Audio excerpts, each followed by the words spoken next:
Raise this a little. Afternoon. Afternoon. Happy Monday, everyone.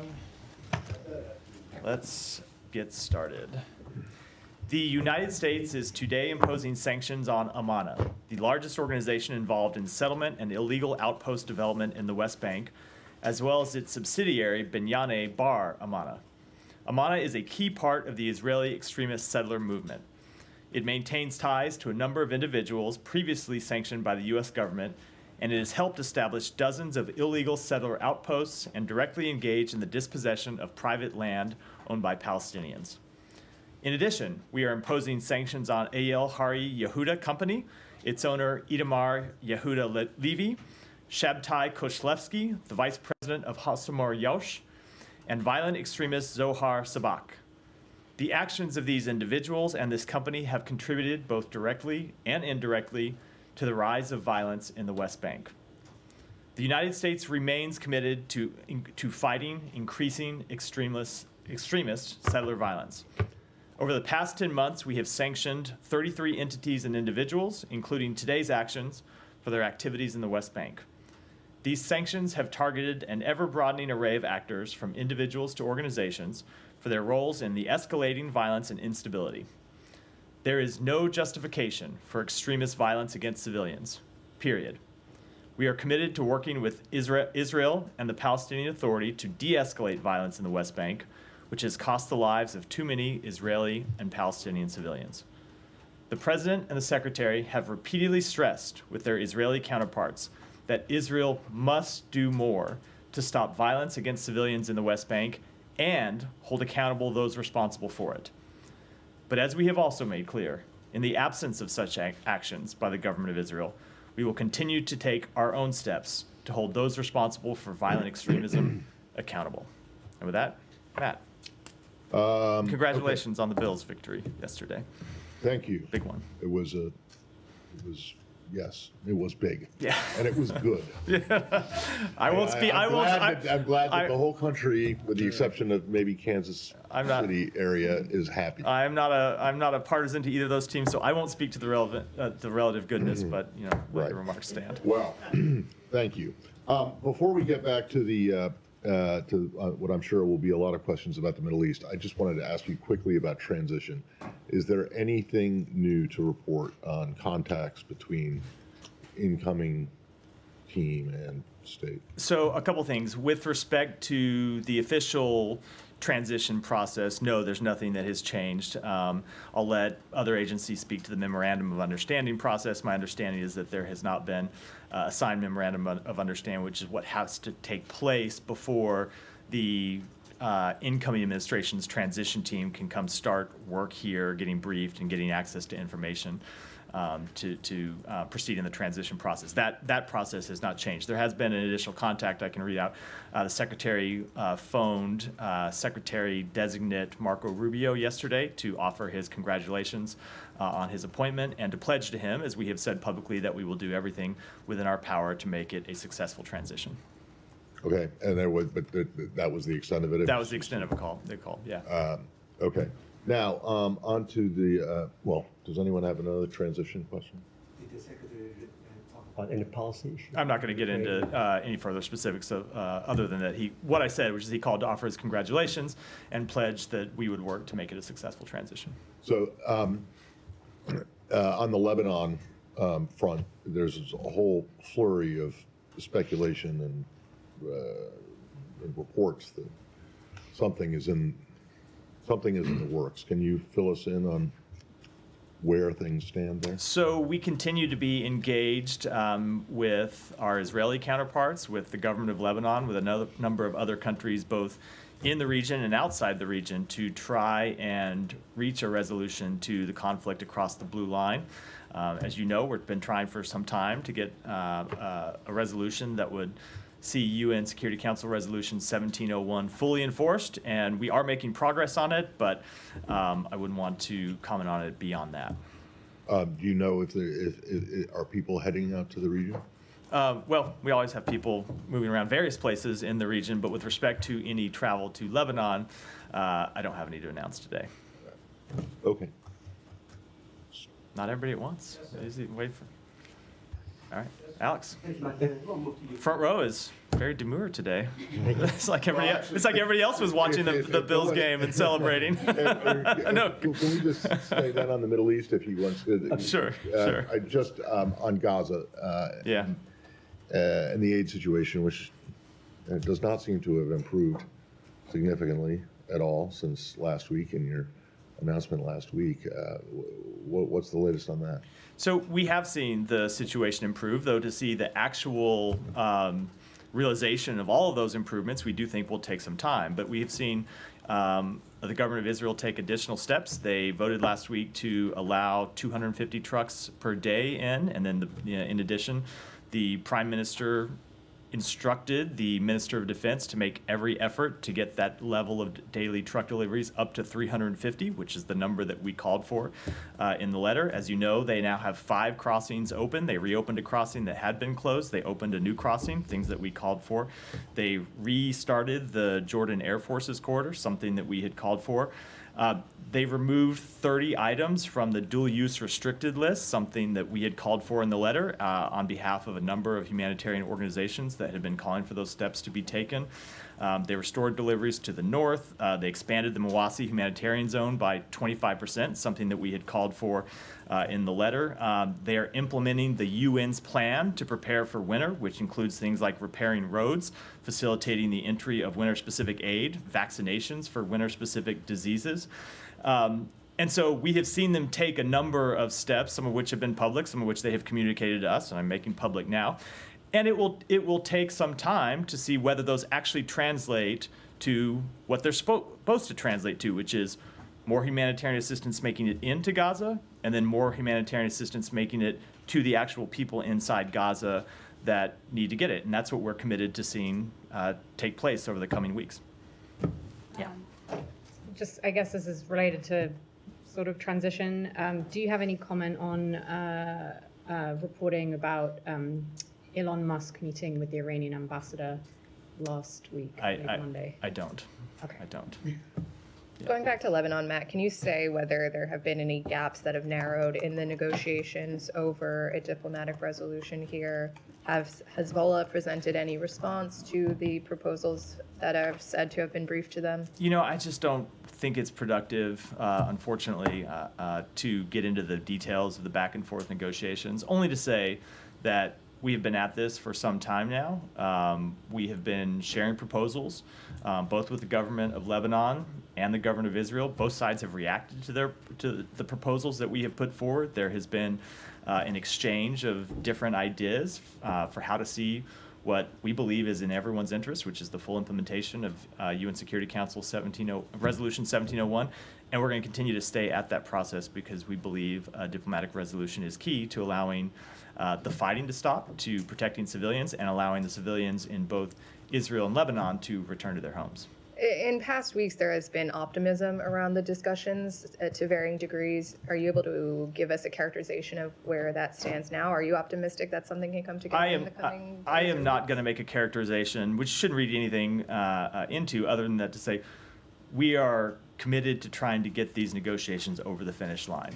We believe it is in the government of Israel to get them over the finish line. We believe it is in the interests of the government of Lebanon to get them over the finish line. I'm not going to characterize the chances other than to say when you have a resolution in the interest of all the relevant parties, we ought to be able to get to an agreement, and that's what we're going to try to do.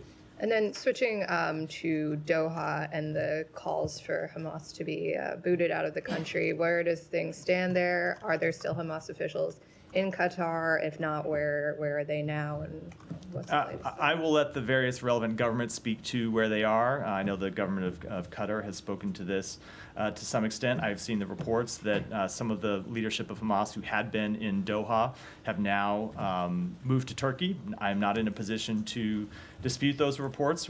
What I would say on behalf of the United States is that we don't believe the leaders of a vicious terrorist organization should be living comfortably anywhere.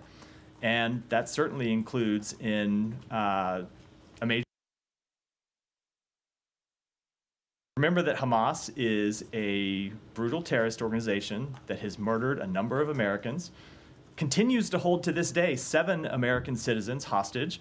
And of course, that's not even to speak of the citizens of other countries that it has murdered and that it has held hostage. So to the extent that members of Hamas are in Turkey or in any country, look, a number of these individuals are under U.S. indictment, have been under U.S. indictment for some time, and we believe that they should be turned over to the United States.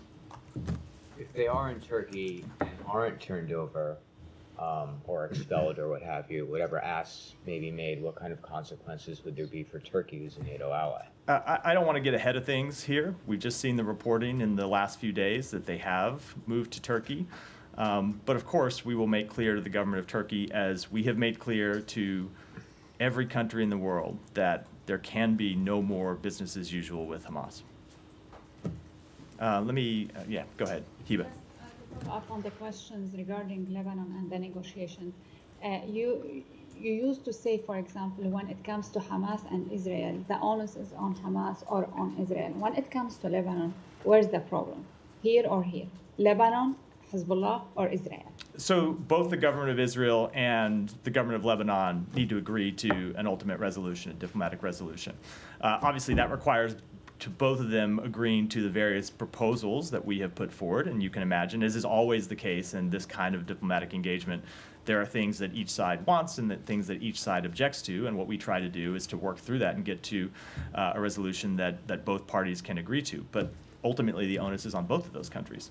And when it comes to to the internal politics in Lebanon, you've been trying to have a kind of political solution for the presidential elections and many things in Lebanon.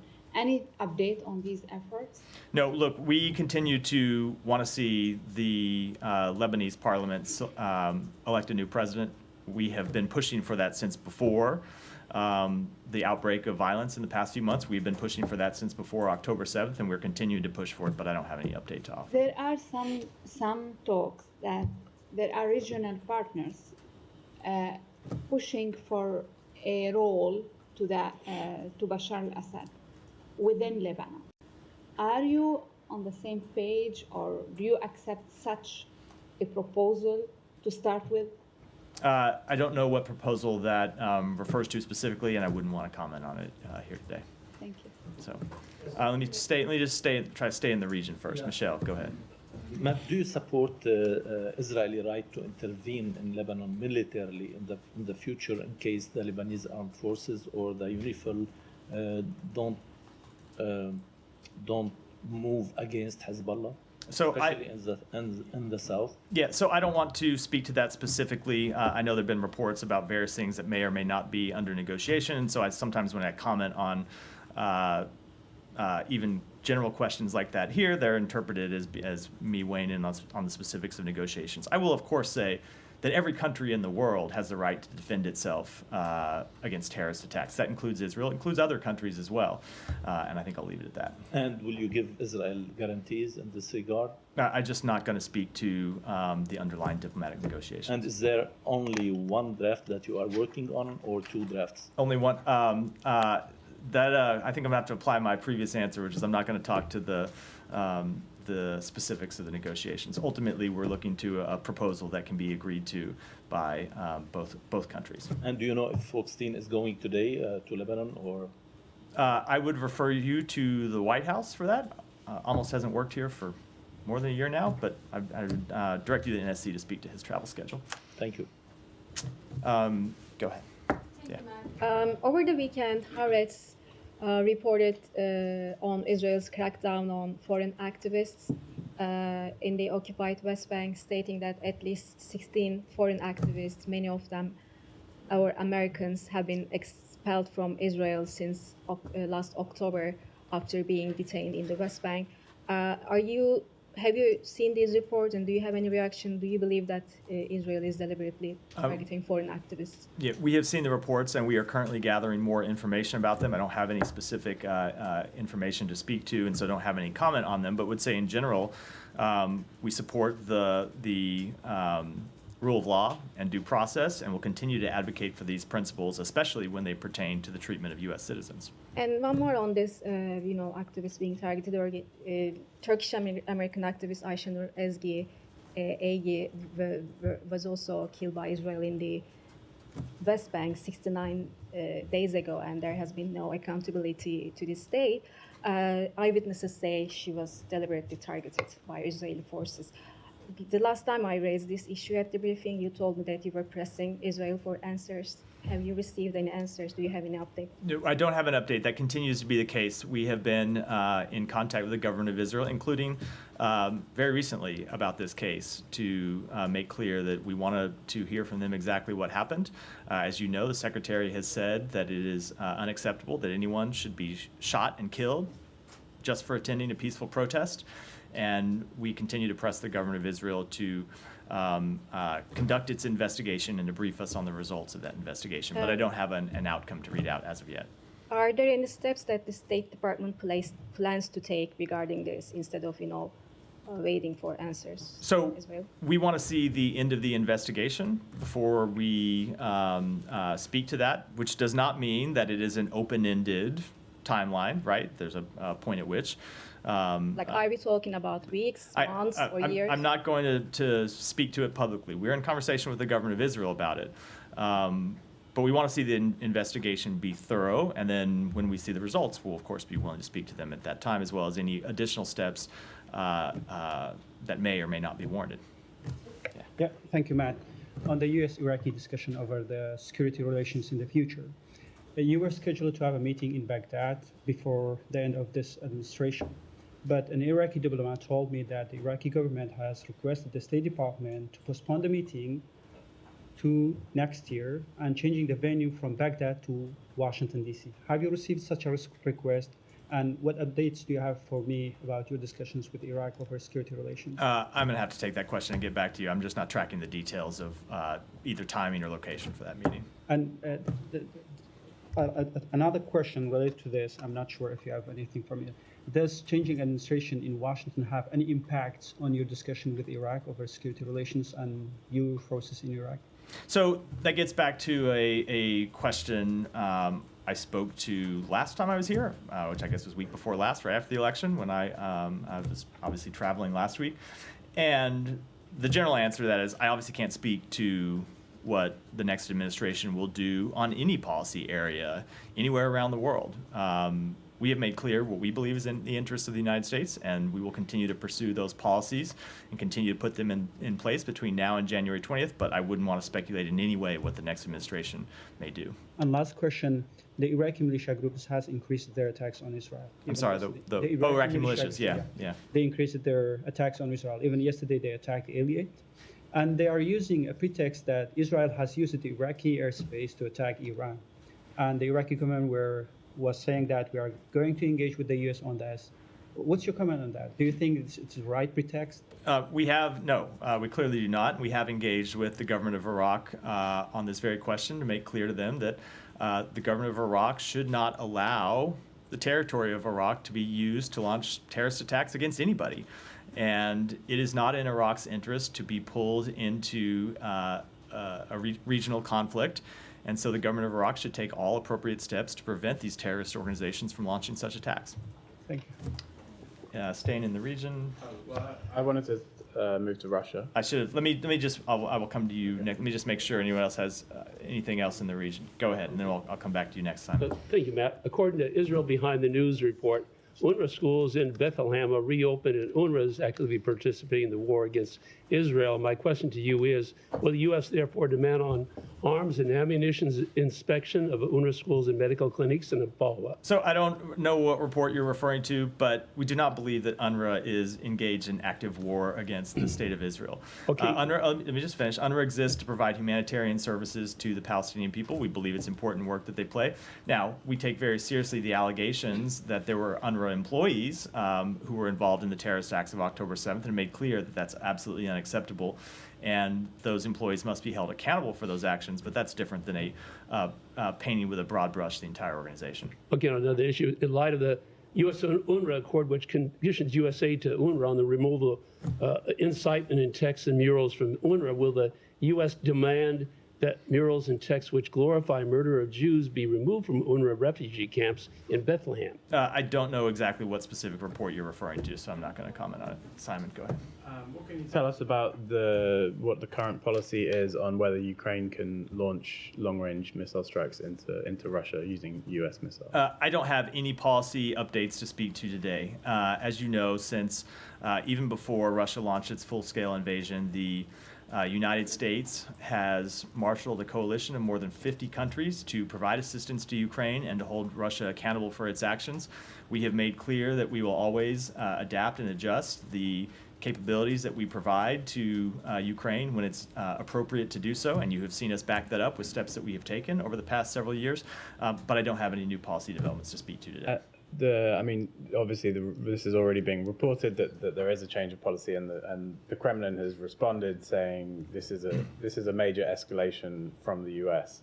Do you have you're not confirming the policy change, yeah. but given that this is already information out there that Russians are responding to, what's your take on them accusing you of escalating this conflict? Yeah, so again, I know this goes without saying, but let me say it anyway. I'm not going to speak to or confirm any policy changes. But when you look at escalation of this conflict, it has been Russia that has escalated the conflict time and time again. And that includes just in the recent month when Russia recruited the deployment of more than 11,000 North Korean soldiers who are now on the front lines in Kursk, engaging in combat operations against the Ukrainian military.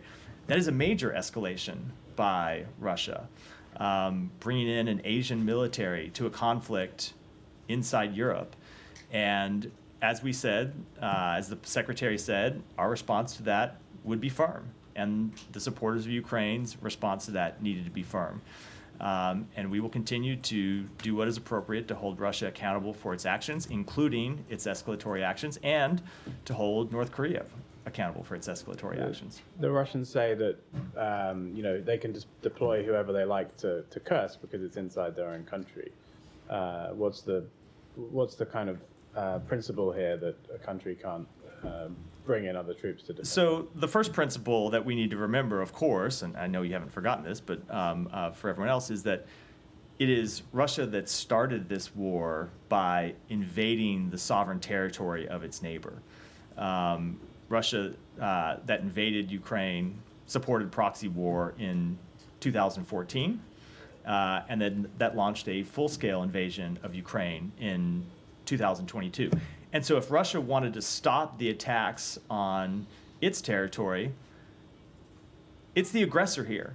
And it could withdraw from Ukraine. It could stop targeting Ukrainian civilians. It could stop targeting Ukrainian civilian infrastructure. It could stop occupying Ukrainian territory. So it matters very much who is the aggressor in this conflict and who is the victim. But the fact that Ukraine is defending the occupation of its territory by launching attacks inside Russia in no way justifies the escalation of this conflict by introducing a foreign army into conflict directly with Ukrainian soldiers. And you've said that since the election of Donald Trump as the president-elect, you've said you will surge remaining military assistance to Ukraine. With I guess the idea of strengthening the Ukrainians, from the sort of comments from Russia, sort of saying, well, this is an outgoing administration and they are acting irresponsibly by further escalating a conflict. I know you're not confirming this particular act, but you have talked about rushing support for Ukraine and giving the Ukrainians as much as possible. Is there a danger that you are fueling the fire of a conflict that your successor may have a different view on? The American people elected Joe Biden to a 4-year term, not to a term of 3 years and 10 months. And we will use every day of our term to pursue the foreign policy interests that we believe are on behalf, that we believe are in the interests of the American people. If the incoming administration wants to take a different view, that is, of course, their right to do so. And I expect in many cases they will do so. But it is our duty to fulfill the mandate that the American people gave to President Biden. And we will continue to do that. And I would add that when you look at the position of the American public on support for Ukraine, there has been overwhelming support among the American people, and there's been overwhelming support in Congress for providing this aid to Ukraine. So we're going to continue to provide it and get all of it out the door before we leave office. Yeah, Janie, go ahead. Thank you very much. Russia and North Korea. Russian Kremlin stated that even after the war between Russia and Ukraine ends, North Korean troops will remain stationed in Russia. What are your concerns about the integration of North Korean troops into Russian units? We continue to be greatly concerned about the security relationship between North Korea and Russia. And I think it's worth pointing out our concerns are not just because of the fact that North Korea has introduced its own forces onto the battlefield with Ukrainian soldiers, but what it is that North Korea might be getting in return. Seems very hard to believe that they sent 11,000 soldiers to fight in Russia, potentially die in combat against the Ukrainian military, without getting something in return. Now, we don't know what that may be, but it doesn't require a great leap of faith to believe that it is going to be something that is deeply destabilizing to security in Asia, which is why we have made those concerns quite clear to a number of countries in the region. North Korean Kim Jong-un said nuclear strengthening and announced that the preparation for war had been completed. How do you assess the nuclear alliance between North Korea and Russia? I just don't have any assessment at all to offer from here. Nike. Yeah, just follow up on Simon's question. Do you have anything to confirm the veracity of a news report that following a nod from the United States, France and UK have actually decided to allow Ukraine to use long-range fires to strike deep within Russia, including the Storm Shadow missiles? I don't think you will be surprised at my answer, Nike. Having not been willing to confirm these reports about U.S. involvement, I'm certainly not going to speak to involvement on behalf of other countries. During your recent meetings with European officials, what sense do you get regarding the land for peace? Regarding land for peace, so I will say that when we were in Brussels last week and the Secretary met with a number of his foreign counterparts, met with the Secretary General of NATO, briefed the NAC and received updates from representatives of a number of NATO countries, and of course met with his British counterpart and had a number of other conversations over the past few weeks. What we have heard consistently is that it is for Ukraine to decide if it wants to enter into negotiations, when it enters into negotiations, what the parameters of those negotiations would be. That has been our policy, that it's up to Ukraine to make those decisions, and that has been the policy of our allies and partners, and we have seen no change in that policy by our allies and partners. But I do think it's always worth adding, when we talk about potential negotiations, that we have seen no change in posture by the government of Russia when it comes to negotiations. And you just have to look at the deadly attacks that Russia has launched against Ukraine over the past few days to see that far from showing any willingness to enter into negotiations, they continue to look for ways to escalate the conflict. Was there a growing acknowledgement that countries may be forced to accept a political reality? So I'm just not going to speak to private discussions among our allies, but in every conversation that we have had over the past weeks, we've heard the same thing that we have heard over the past few months, which is that it is up to Ukraine to decide Ukraine's future and that no other country can or should dictate that to them. And if I may ask a transitional question, sorry about that. China House, how do you assess the future of the operation of China House given a State Department structure is expected? Yeah, so again, I'm a little loath to predict the future under the incoming administration. I will speak on behalf of this administration and say that we have seen the work of China House to be absolutely instrumental to the policies we have pursued to manage our competition with China appropriately and to rally our allies and partners to the threat that China poses in many cases. And we think that work is important, and we're going to continue that work. But as to what changes the incoming administration will make, I obviously can't speak to those. Thanks. Yeah. Regarding Ukraine aid more broadly, of all the aid packages that have been sent so far, such as the 425 million announced on November 1st, how much is yet to be dispersed, and is the expectation that that'll all be dispersed by January 20th when the new administration? So when it comes to the provision of security aid and how much is left in stock, I'd refer you to the Pentagon to speak to that question. I know that they have spoken to that at various times in their daily briefings. I have a number in my memory, but I'm afraid if I try to pull it down, I'm gonna get it wrong. So I'd refer you to them to speak to how much of that appropriated security assistance is remaining. But when it comes to that security assistance, we are committed to getting all of it out the door before January 20th. And just as a follow-on, as you said, the Biden administration have 2 months and 2 days left. How typical or atypical would it be for an administration to take such a significant foreign policy decision in its last stretch?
Harmful, where are you at this? I don't have any comments by about the diplomatic engagements by the government of Germany, who is, of course, a close ally of the United States. Thank you. Go ahead. Thanks, Matt. An Indian citizen, Anmol Bishnoi, was detained in California by the U.S. Immigration Department last week. Media reports suggest that FBI officials and Indian security officials have discussed the possibility of deporting him. Wondering if you have anything to add on this report or, verify this report. No, the only thing I would add to it is that it would be appropriate if anyone is going to comment on such a report, it would be the Department of Homeland Security and the FBI, not the State Department. There were also disturbing reports of. I said is going to. They may and I prefaced it that way because they may decline to comment, but I certainly am not going to comment on something that falls within their jurisdiction. Right. There were also disturbing reports of mob violence when a political gathering of Awami League in Bangladesh was attacked for peaceful protests. Public attacks on women, minorities attacks, journalists jailed, and press access cancelled. Critics of the interim government suggest that the 15th August students' monsoon revolution is taking the country back to the conditions from where it all started. We heard Vedant condemning it here from the podium, but have you had any engagements with the Bangladeshi interim government on this particular issue? I'm not going to speak to private diplomatic engagements from here, but we have made clear to the government of Bangladesh, as we make clear to countries all around the world, that we support the right to peaceful protest and that in no way should any government engage in violent crackdowns on peaceful protests. And one last one. Yeah. Bangladesh Attorney General pushed for change in the constitution to remove the word secular from the constitution amid growing attacks on religious minorities. Wondering if you have anything to add on. I'll take that back and see if we have anything to say about it. Go ahead. So Secretary Blinken last week pledged a firm response to the North Korean troops in fighting in the war. So if there's no change in policy, should we expect any more response to that, and when?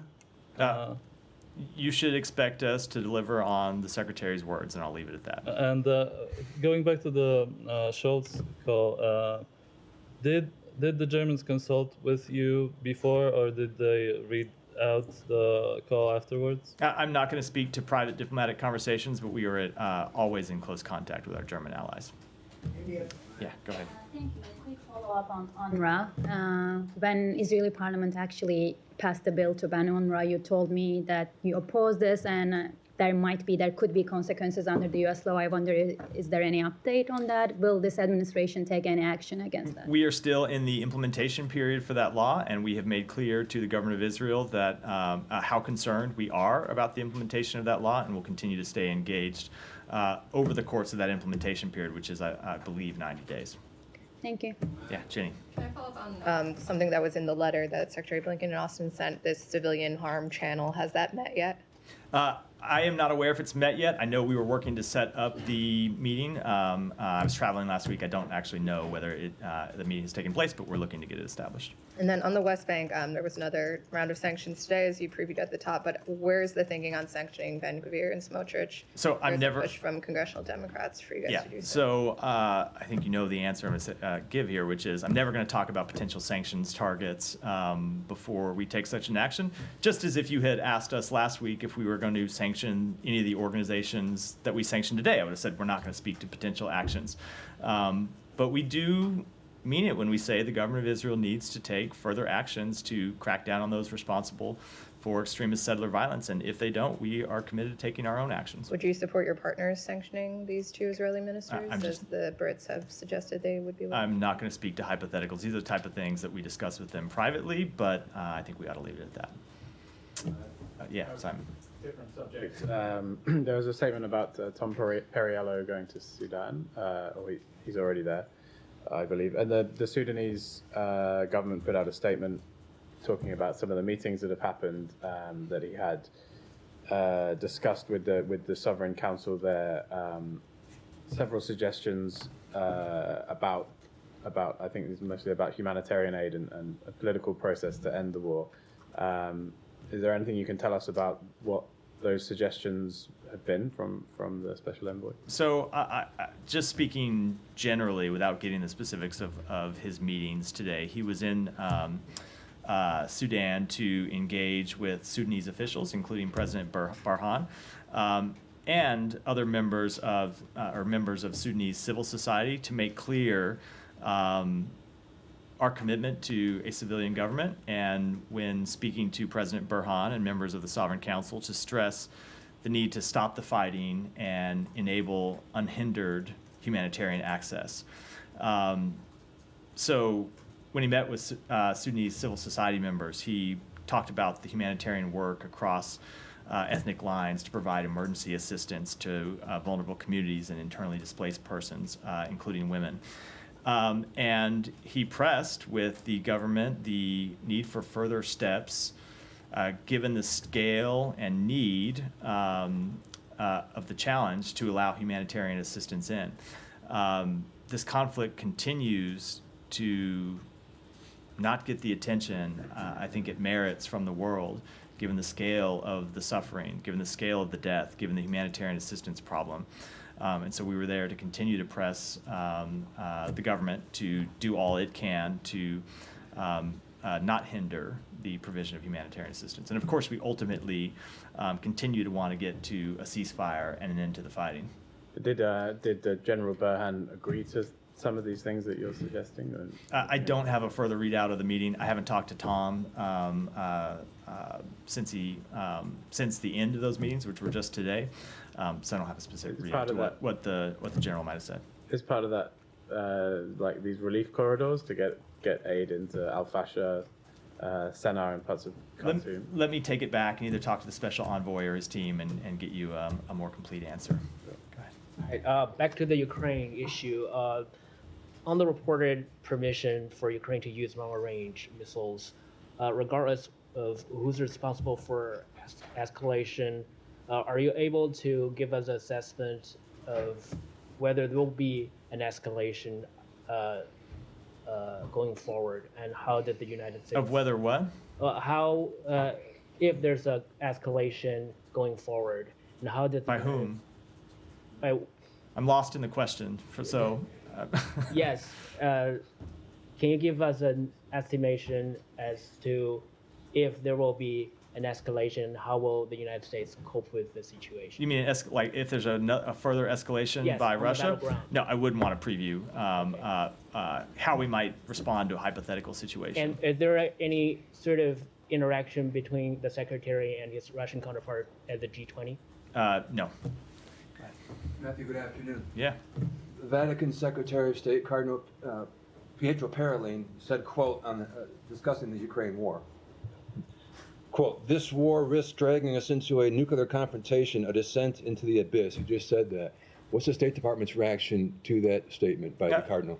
That we want to see the war end in a way that provides a just and lasting peace for Ukraine. But the way for that to happen is for Vladimir Putin to end his attacks on the people of Ukraine. But the war is now 1,000 days old as of tomorrow. Simply, who's winning and who's losing? I am not going to give you a day-to-day battlefield assessment here, but if you look at what Ukraine has done, going back to the beginning of this conflict, at least to the full-scale invasion, we have seen them win the Battle of Kyiv and stop Kyiv from falling when many predicted that it would fall within a month, certainly within weeks. We have seen them take back somewhere around half of the territory that Russia occupied. We have seen them in recent weeks occupy territory inside Russia and continue to defend it. So the Ukrainian forces have performed admirably up against, let's remember, a much bigger country with a military that was much larger at the outset of this conflict, with a military that had much more advanced equipment at the outset of this conflict, a gap that we have in many respects bridged through the provision of our assistance. So I'm not going to make any predictions about the future of this conflict, but I'll say if you look back at the way the Ukrainian military has performed over the past 2.5 years, they have performed not just with valor and with dedication, but with real results. How does it all come to an end then? I'm not going to make any predictions about how it comes to an end, but we want it to come to an end in a way that respects Ukraine's territorial integrity, that respects its sovereignty, and that doesn't reward a dictator who is intent on pursuing the acquisition of land through force. All right, go ahead. Thank you very much. Administration, this Biden administration lift ban on weapon sales to Saudi Arabia a couple of times. Meanwhile, what we observed, a widow of Saudi Islam journalist Jamal Khashoggi's wife, she wrote letters to U.S. senators, almost 100 letters, and only 9 responded. She is seeking for justice. The question is, with the start of this administration, these things, weapon transfer and defense deals with Saudi Arabia, all were linked with humanitarian records, rights, and other things. So did you guys get some assurances from Saudi Arabia for letting them in these defense deals? So when it comes to the provision of military assistance to any country around the world, of course we take into effect humanitarian record and how our weapons might be used, and we make the decisions appropriately. All right, with that, we're wrap for today. Thanks, everyone.